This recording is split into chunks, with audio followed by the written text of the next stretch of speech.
Alright guys, it's Joshua Vergara from Android Authority. What's going on, everybody? And we're bringing you yet another Blockbuster Versus.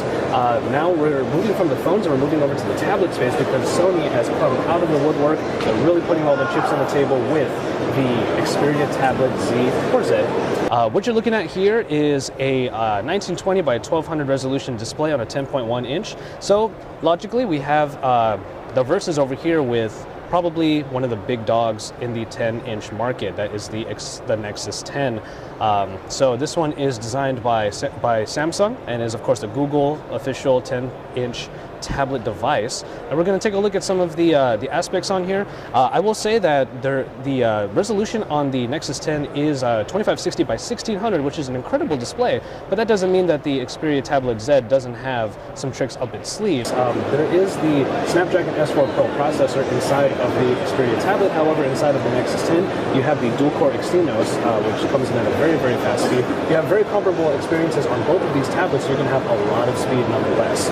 Let's just jump into the apps a little bit here, just take a look at a couple things. So some of the, oops, I hope that maps, there you go. Some of the elements of the UIs here. Of course, you're going to be running the latest version of Android on the Nexus 10, the Jelly Bean 4.2, 4.2.2 if you've updated recently.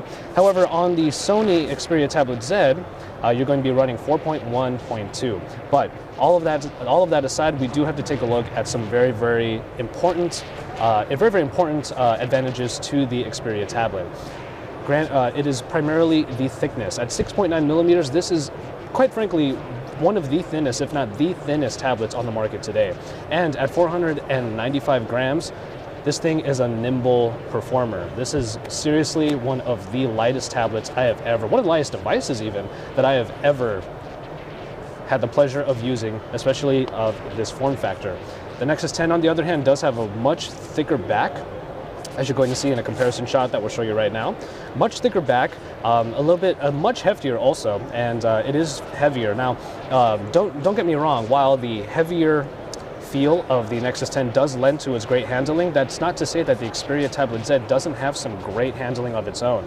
To be honest, even though it is light, there's no fear that this is going to slip out of my hand, and that is due to a nice matted back that allows you to have it very easily in the hand. And that's in comparison to the sort of rubber sticky feel on the back of the Nexus 10, so there are definitely some advantages to both. But I will tell you this much, for a tablet like this, a blockbuster tablet that has a smaller profile and is a lot lighter, there really is a lot to love about the Xperia Tablet Z or Z, if you wish to call it that.